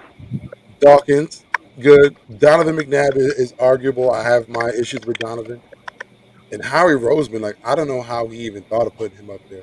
That was probably the wildest one I would What are we say. talking about? Elliot Shore Parks, he had a Mount Rushmore. He thought that his Mount Rushmore was Donovan McNabb, Howie Roseman, Brian Dawkins, and Andy Reid. Howie Roseman. Yeah, that was a stretch. For That's just a stretch. Eagles? Did That was- someone come for Howie Roseman? For just Eagles? That's his Rushmore for just the Philadelphia Eagles? We're talking about all time. That's crazy. All time. Where the fuck is Reggie White? That was a very popular response. That was a very popular response. Like where is Like, put Reggie White on there. where's man. Jeremiah Trotter or Carmichael. I think just to say four is it's too little. Randall There's too many Cunningham? good players just to limit it to the four. Here was also another response to that as well. No, I'd even put Kelso. That was a response to that Mount Rushmore as well. No, but if you all would be able to give your Mount Rushmore, who would that be? my Mount Rushmore. Yeah, I would have to go with Brian Dawkins because like he's Very like good answer. Nick but Foles. he's like he epitomizes Philadelphia. You know what I'm saying? Like his passion. Like I could speak all day about Brian Dawkins. So Brian Dawkins, me second, Nick Foles. That shouldn't be a surprise.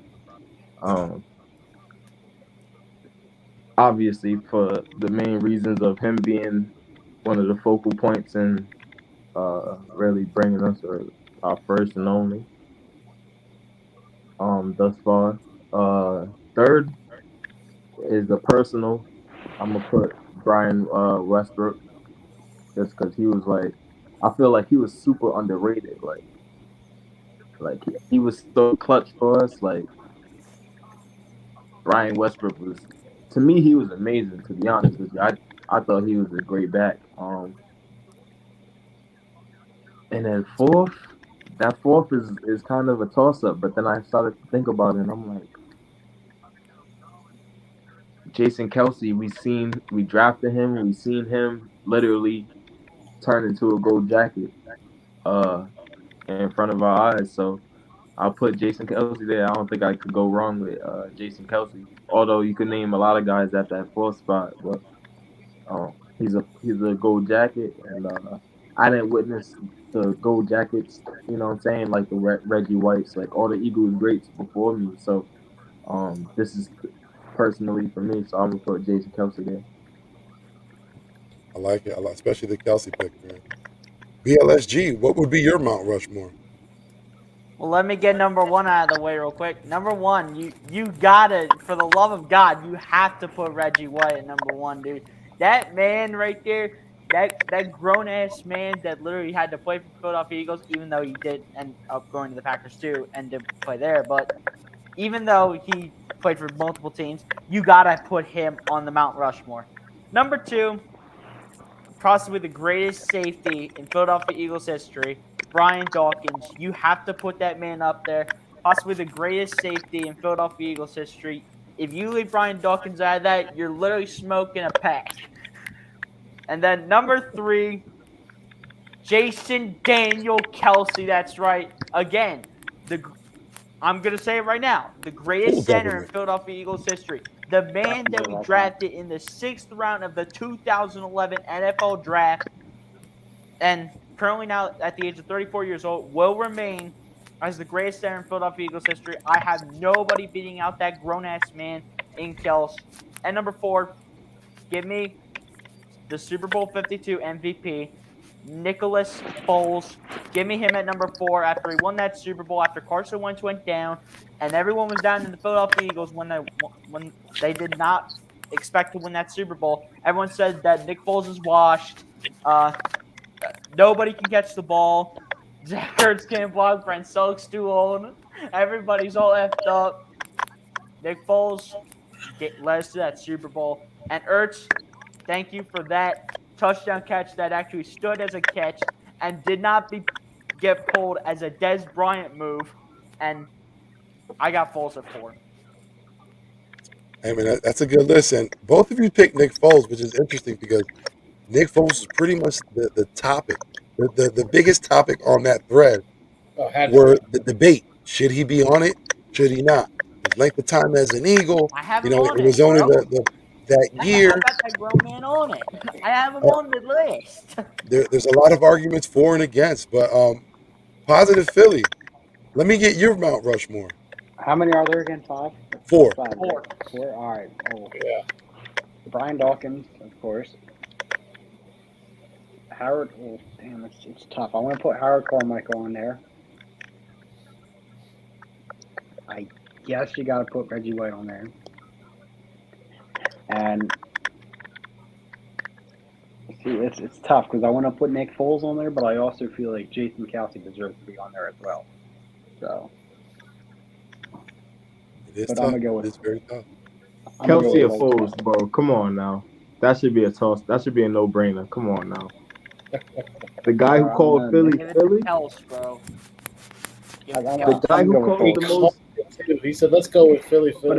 But I mean, Kelsey also gave like the most historic speech in Eagles history. So Kelsey didn't throw those passes, bro. Come on now. But he made sure that no one touched Foles. Yeah. He kept that pocket clean. You gotta go with the quarterback. You gotta go with the quarterback, bro. Come on. Always. AK, who you got? It's tough. Man, I don't want to keep repeating what you guys said, so I'm going to go a little different. Because we all know those guys are, but some of these guys should probably be considered too. Deshaun Jackson, Sean McCoy,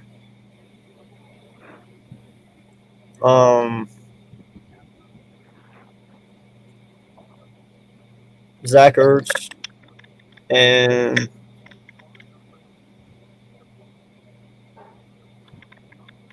I'll throw Malcolm Jenkins on there. Ooh, okay. Spicy. Jenkins, I like it. Like that, Robert, so. Yeah, man, I like Well, it. I love like it. Like I said, I heard too many Dawkins. I've heard too many Bush or Whites, so I was like, we'll do something different. But you gotta go with a little creative. What's true to you, bro. You can't just go off of. Yeah. No, well, they deserve it as well. That's what I'm saying. Like, you only get 4 spots, and instead of repeating what everyone said, you know, in their own right, they deserve maybe a spot up there as well. So I gave it to them. When I saw the thread, I saw multiple Dawkins, Foles. I saw multiple of the people that I would have put up there, but my reasons for it justifies my Mount Rushmore. You know what I'm saying? Sure. It's all relative to you.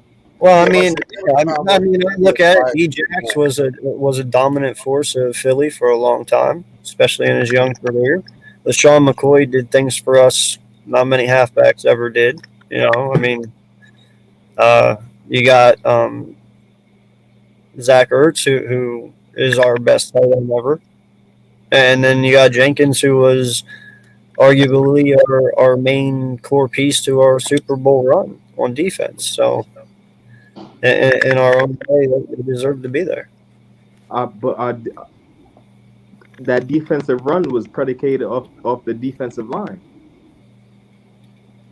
not the Yeah. secondary. No, but that's what made Jenkins so awesome is he made sure that he was part of that. I mean, he was everywhere, dude. He really was. He played in the box. He played safety. He played linebacker. Hell, he played corner at some times. He took He the was Patriots' best wide We were receiver lost. out, We too. were lost when we lost Dawkins. When we got Jenkins, we found our way. Yeah. You know what I mean, we were totally lost for Jenkins years. was our saving grace, bro. Yeah, Hands we found down. our way with Jenkins. I'll say that. No, But Foothills, I love Jenkins. what's your He's our Mount Swiss Rushmore? Army knife. I don't take nothing away from him, you know, but Yeah. I just don't feel like his significance was Mount Rushmore. But then again, you could feel the same way for Brian Westbrook because I mean, Or they Foles. ultimately didn't get done. You know what I'm saying? True. So you could, you know. Foles did throw 7 touchdowns, too, though, at one point, tying an NFL record. It was So the he's- Raider game, right? It would have been That 8 if he was, didn't that pull was him. the Raider game, yeah. Yeah, it would have been 8 if he didn't pull him. I know. I was like, man, they're going to break the record. But, yeah, mine would be, you know, the two of mine are pretty obvious. Brian Dawkins, always, you know, Weapon X. Obviously, he's an amazing player. And the other one that's pretty obvious to me is, I mean, some may debate it, but just for what he has meant to this team and for what he has done for us over these past several years, Jason Kelce, definitely. You know, he's just, I mean, he is freaking anchor in the middle, amazing player. You know, he's just, you can tell he's still highly enjoying playing the game of football, which is, you know, very enjoyable to watch and to, as a spectator, as a fan. And he's undersized as a center too, so yeah, and then they're saying the same thing. Some people have said the same thing about, you know, about this kid that we just drafted, but look who he gets to learn underneath, and I'm excited, definitely about that. But yeah, the other two for me would be personal picks. Randall Cunningham, definitely, he was the one that first opened my eyes to the quarterback position being different than what it was typically known as. You know, he was a great scrambler, got a great arm too. You know, just an amazing athlete. Definitely was the first person to draw me to the Philadelphia Eagles. You know, in the early to mid '90s. But my last one is another personal pick because we don't win the Super Bowl without number 55, Brandon Graham. He gets on my Mount Rushmore. Yeah, that's amazing. That's a very good Mount Rushmore. Who was your third one? Randall Cunningham. Randall. Yeah. Randall Hey, I Commando. gotta ask you all, going aside from the Mount Rushmore thing, I gotta ask you all a question. So that kid, who do y'all think our main wide receivers gonna be this year? Obviously, besides AJ and Devontae. I'm gonna say Quez, and then Rager. That's What gonna about- be the next big dude. Rager. What about that kid? What about that kid that we got out of the thought we dude from were the gonna bring Olympics? up that That man's name, name. Devin Allen. Yeah, I feel like he needs to be somewhere after like what he just did, right? Oh, Allen. Oh yeah, you're talking about the hurdler. Yeah. Oh, that's Devin Allen or Devon Allen. I mean, However you Yeah, pronounce Devin it. Allen, Devon Allen. Yeah. Devin if Allen, that I kid can think. hurdle, I feel like we need to put him on the field. You know, maybe he can hurdle some guys. I'm hoping he can make a difference on special teams. That's my ceiling for him right now. That dude is fast, bro. Hopefully. That dude is fast. What happened to Gio?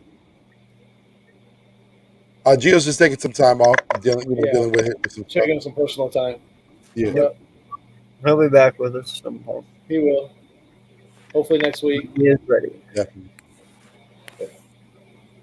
Yeah, man. I love the Randall pick to the Mount Rushmore.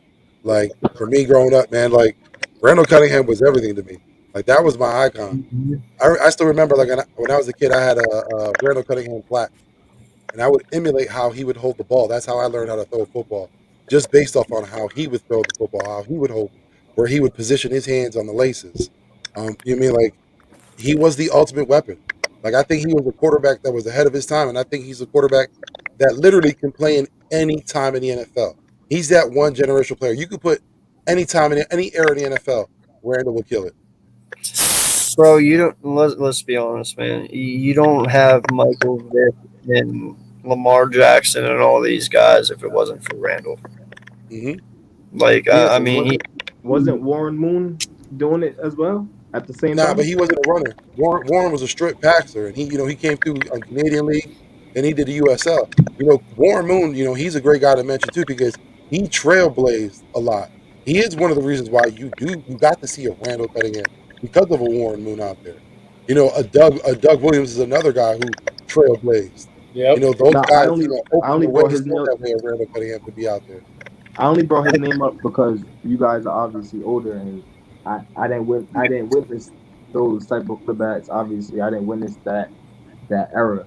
You know what I'm saying? So just like my man said, how he gravitated towards the Eagles because of like how that Michael Vick effect to my generation. That's probably the effect that Randall Cunningham and those type of quarterbacks had on him.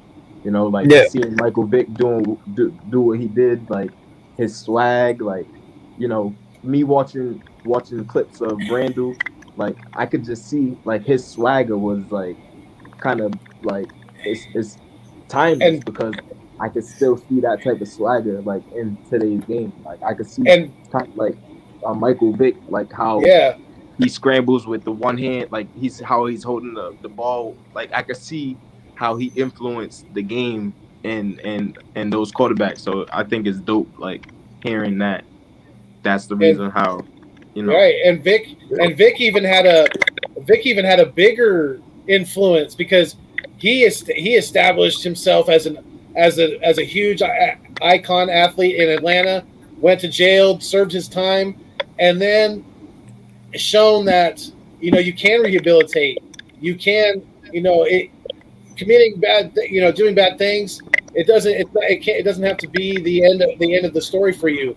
You can come back from the darkest of times. You can prevail, and he was able to grab a larger group of fans for that reason because there were so many people that can relate to his story like that, and there were already fans of his going into it. You know what I mean? One player definitely, and it shows you how important giving a second chance is. No doubt. A lot of people didn't want to deal with it, and let's give credit where credit's due. Donovan McNabb reached out to Andy Reid and talked to him about Michael Vick and told him how it would be good to bring him onto the team with Andy Reid's leadership. Tony Dungy too, right? Yeah. Well, they went out to Tony Dungy and discussed it with him, and Dungy basically gave him his seal of approval, saying that whatever team would pick him up, they're going to pick up a model citizen. So Dungy gave up his word of approval and put his name on it. Well, and that won't get a second chance. I kind of look at it in a way too, like you bring up the Warren Moon thing. Yes, football has always been very big to a point. Even when it first started out, it got attention. But I believe when Randall was playing in the NFL, I believe he was in at the right moment because that's really when football kind of excelled to the point where it was headed to where it got today. Football really took off in the late 80s, early 90s, where it started to become like a religion. You know what I mean? Where you had to watch it every Sunday. And that's kind of sad. People, it really is that. Yeah, and people really started to pay attention to football players to where, no disrespect to those guys back then, but it was harder to watch football because it wasn't always televised and easy to televise things back in the early years. You know what I mean? So I think from a national point of view, a national level, I think that's right around Cunningham's era, late 80s, early 90s. That's when the NFL truly took off. Well, Yeah. Cunningham was killing it when he was in UNLV. I want to say, what was it, 79 to 82? I think that was his stint in UNLV. And, like he had his brother was already in the NFL, Bam Cunningham, RIP, who passed away recently. But he was the fullback for the Patriots. And again, their thing were they were more track athletes. Randall Cunningham was a long jumper. His brother did the pole vault, I believe, and he did like shot put. So they were on the track, and you see him on the field, you see him dancing around, evading pressure. That was something hardly no quarterback did because they weren't allowed to do. You had to stay in the pocket. You weren't allowed to go out. And Randall was just like, listen, man, I'm going to make the play what it is. I'm going to extend the play. And not only did he change the NFL, but Randall actually changed what college football is today. When you see those spread offense and all that. That all started off with Randall Cunningham. Yeah, no, he was years and years before his time, man. Yeah. Randall was at UNLV from 81 to 84. You used to run back then. What was it? Like the wing T. Yeah. Your quarterback was a running quarterback. You ran a wing T where you had your fullback and your running back. They were basically blockers. They were glorified blockers. And your quarterback was the runner. But again, with Randall, you didn't have to do that because he had that arm talent. He could sling it anywhere. He was just a player, like I said, who could be put in any era of football and succeed. Yeah, I ain't gonna lie, bro. I want those fucking jerseys back so bad. Listen, I want the old school, the athletic one. Remember back in the day, the green, the Kelly That's green, what I'm saying. Give me the full eagle right there. The A and the swoop. Yep, the full eagle right here on the shoulders on each side. 75. I like that. They're gonna be wearing the fullback helmet as well. There's a sports place. There's a sports place kind of close to where I live that has one, and the guy wants like almost $300 for that damn jersey. I was like, jeez. Wow. Like, gee whiz, man. If we came out with like the Kelly green pants with the white top. Yeah. I'm able to buy someone with Kelly green and black. Try not to look like the Jets. Black is always a great color throw in there. Nah, but yeah, like we already are with the logo. You get Kelly green, black, and silver. That old school silver. Woo! That's fire. Oh, the gray with the grays. Yeah. Or some Kelly green, that nice gunmetal silver, and some black. I'm just excited. They'll call it silver. How you guys feeling about that new? How you guys feeling about that new watermark? That new watermark logo. Yeah, I was just going to ask, is that going to be in the end zone this year? I don't like that. Basura. Right? Do you know why I like it? Garbage. I'll tell you why I like it. It's going old school. Look at the Eagles. Year. It's so plain looking. The one we're exactly talking about. No, in the late 80s, look on the front of their jerseys. It's the same almost exact writing. It would have been rounded out though. It was the rounded out there. Huh? It was the rounded out like the old school, like where we see. No, it's a little different. It's a little different. The design is the same. It's boxy like that old school. That's what I'm saying. If you look at it, it's kind of the same. If you ever see when back in 2012, a lot of people don't know, but the Eagles were trying to change it back then, and it got leaked out a little bit. People were going crazy like they were now, and they went back to this. But if you look at those two, it's pretty much the same. It's just like, let's try it again this time. Let's see if we still get the upward, which they're getting, and I hope they don't switch over because that, like someone said it, that minimalist look, it ain't it. Let's not. I know, but that's what I'm trying to tell you, man. I remember Jeffrey came out, I think it was like 2 years ago. He said he's going to bring back the Kelly Greens, and he said he's going to do it, on that special night, and he's going to do it maybe a couple times. And he said he's going to see what kind of response he gets. and then that response will decide whether or not he makes Kelly Green full time again or not. And when you look at this watermark and you look at the late 80s watermark and how they're designed, they are similar. I'm telling you, this watermark is coming only because in the future, you're going to probably see us go back to some sort of duration of Kelly Green jerseys. And they're going to kind of incorporate the old modern look new style wise, which is going to give you that. Huh? I wouldn't mind the be like Eagles a part of logo our uniform with rotation, us holding the ball. Yeah, that's exactly what I'm saying. I think they're going to go back to that old style look with a more modern day feel to it. Yeah, I wouldn't mind that. So what's going to be in the end zone this year? Is the new or the? No, it's going to be the one that's behind Vic right now. We don't go to that watermark until 2023. I was saying because I'm looking at the '94 logo. I don't see similarities, but yeah. No, you're looking at '94. I said '89. I had the '87 up. No, '87. Hold on, I'll find it. Let me see if I can find it. Oh, that Eagles.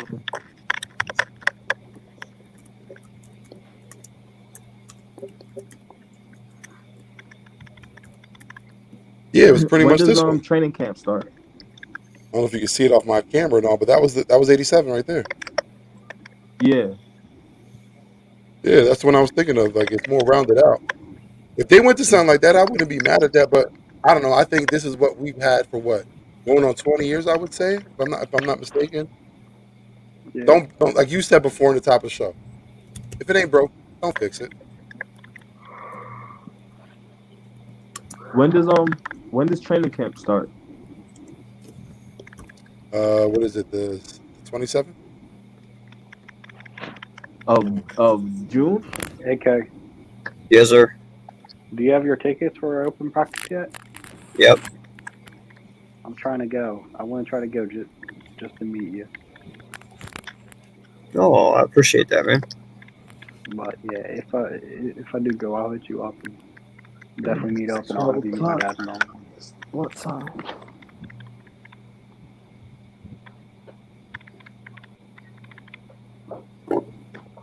But I want you to be able to come to a game this year too. No, I'm gonna try, dude. Don't worry, I will try. Because you definitely got to pull off to the tailgates. Oh yeah, for sure. Definitely gonna be good. I'm always at the 4th and John and Whiskey Wagon tailgate right across the street from each other. Yes, I will definitely be doing that. There's a bunch of tailgates and stuff I have to get to.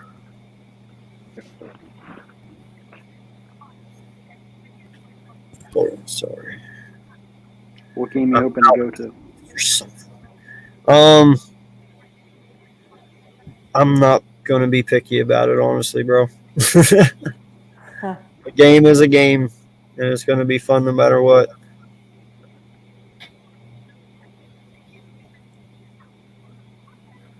But if I have to choose one, man, I'd like probably Pittsburgh or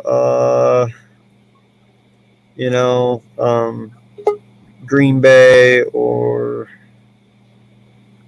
anything like that, man. I would love to go see Carson get his butt kicked once.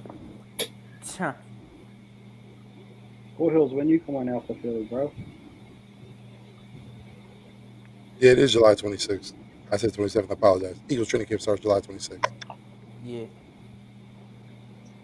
I had to come outside to smoke this blunt.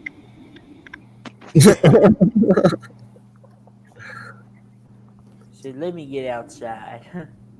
You guys going to the community? From the area? What's up, bud? Yeah, I'm gonna try. Me and my bros trying to go to that one too. I said me and my bros trying to go to that Commanders game at home. Oh, fine. I was looking at the Jaguars game, trying to get like some good tickets, but damn, yeah, that's trying to run in pockets. I try not to buy tickets. I try to wait to see if he's giving me like that's right. He's a ticket holder. So he's I'm gonna be at that Jags game he's as actually well. friends with Lane Johnson. That's the one I was trying to go to. It's freaking $500 for good seats. Lane Johnson gave me tickets to a game last year. Oh, that's what's up. How many people I are went to going the with you, do you game. know? Or just yourself? Last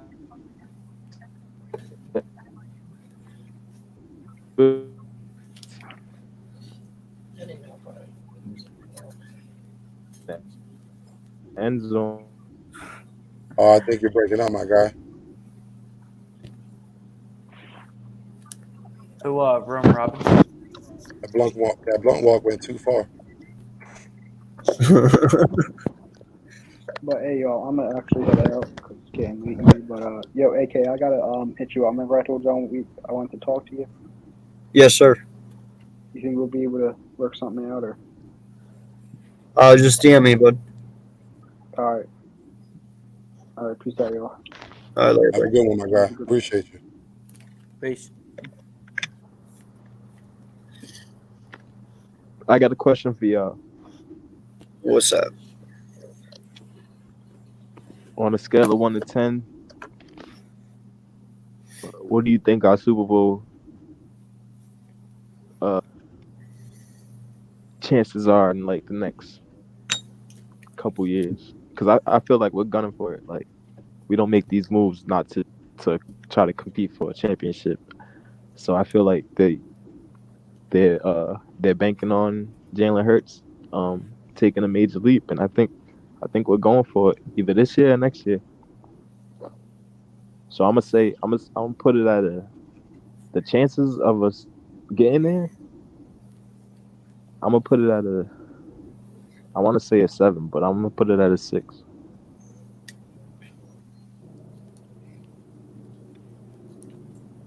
I'm gonna go with a 4. I'm just playing it safe right now.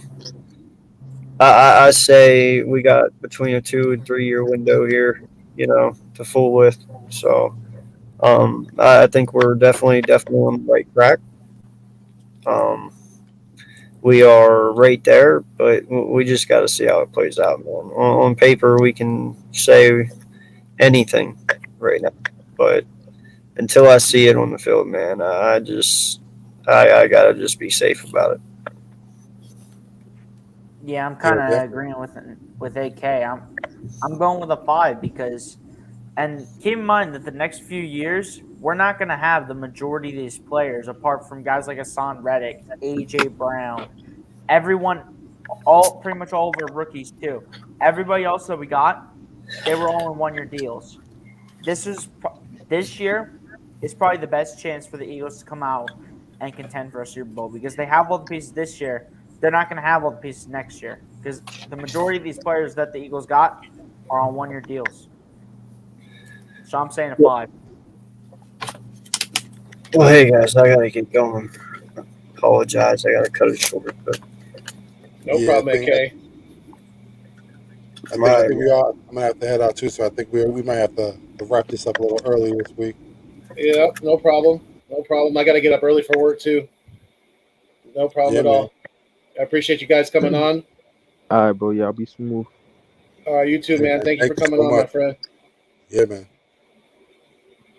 SG, you want to let them know where they can find you at, my guy? Yep. As y'all probably know, y'all can find me on YouTube, BLSG. Just search that in the search bar. If you are subscribed to me, appreciate it as well. If you want to know what I do over there, Foothills mentioned it at the beginning of the live stream. Eagles content, Sixers content, and bowling content as well, since I bowl for high school, of course.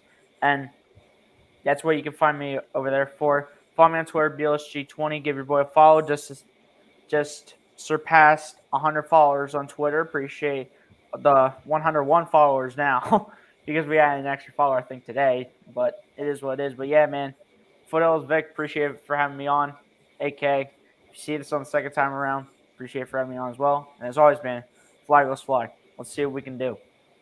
Yes, sir. Yes, sir. Thank you. Appreciate you for coming through, and always appreciate you for sharing and liking. You're the first guy to come through, hit the like button, throw a comment. So appreciate you a lot for that. Hey, definitely. You know that's what I'm here for, Vic. That's what I'm here for, my guy. Thank you.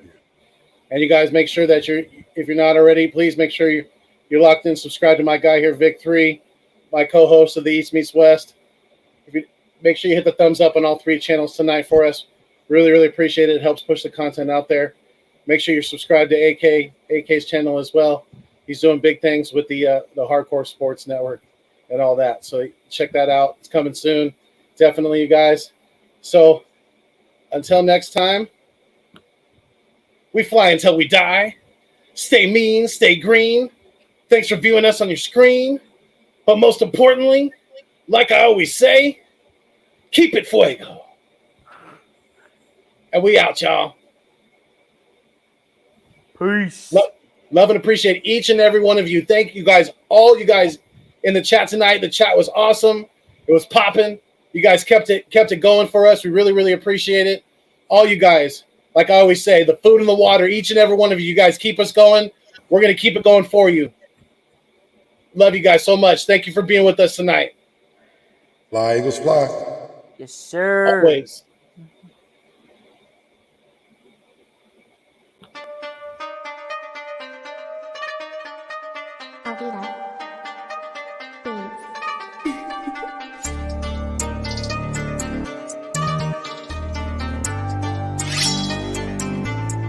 Monk.